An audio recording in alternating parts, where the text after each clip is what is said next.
Assalamualaikum warahmatullahi wabarakatuh. Halo guys, saya Nabila Pirsa Aulia dari kelas 12 MIPA 1 akan menjelaskan materi makanan fungsional termodifikasi yang diproses secara tradisional, yaitu tempe.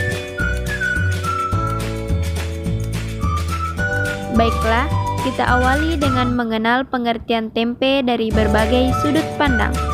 Secara sederhana, tempe merupakan bahan makanan hasil fermentasi biji kedelai dengan bantuan mikroba. Berbentuk dan memiliki bau berbau khas serta berwarna putih keabu-abuan. Pengertian serupa menyebutkan bahwa tempe adalah bahan makanan yang terbuat dari kedelai dan campuran ragi atau laru yang mengandung mikroba. Ada juga yang lebih suka dengan pengertian lain yang menjelaskan bahwa tempe merupakan bahan makanan yang dihasilkan dari fermentasi kedelai menggunakan ragi atau laru selama 1 malam. Berdasarkan asal pembuatannya, tempe dapat juga diartikan sebagai makanan unik dan asli dari Indonesia, dan termasuk jenis makanan hasil bioteknologi terkemuka di Asia Tenggara, bahkan di dunia, serta mengandung gizi tinggi karena terbuat dari kacang kedelai yang dipercaya ahli memiliki kadar protein tinggi.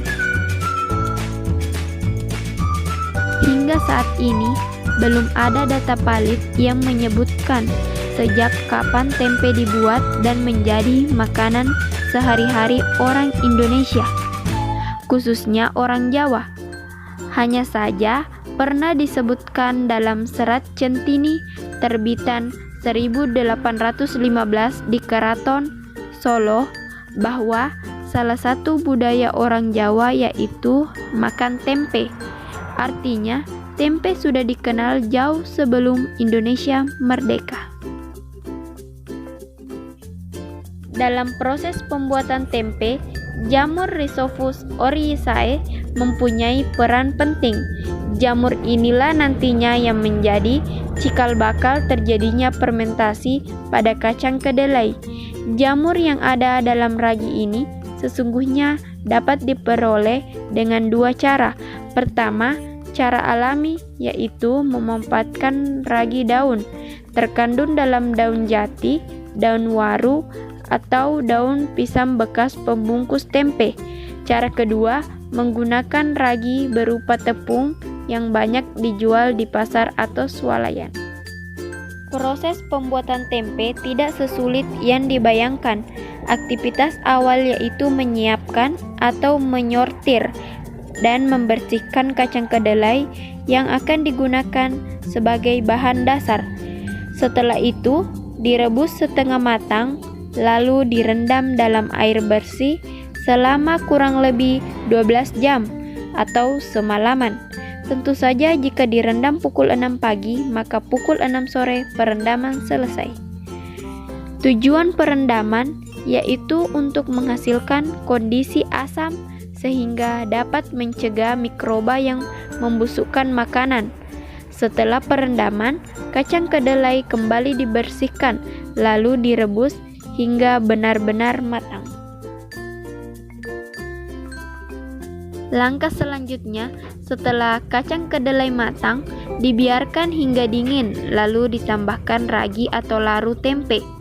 Nah, ragi tempe yang tiada lain adalah jamur Rhizopus oryzae bertujuan membantu proses fermentasi. Kemudian, kacang kedelai yang telah dicampur ragi tempe dibungkus plastik yang dilubangi atau daun pisang. Setelah itu dibiarkan selama 1 malam agar proses fermentasi berjalan dengan sempurna. Esoknya, tempe telah siap. Untuk menyajikannya, boleh langsung digoreng atau ditambahkan dengan bumbu-bumbu sesuai selera. Bahkan, dari tangan kreatif, tempe pun dapat disulap menjadi berbagai jenis hidangan kuliner yang maknyus dan mengundang selera makan. Ada banyak manfaat tempe yang mungkin belum Anda ketahui, padahal tiap hari makanan ini sering dijumpai.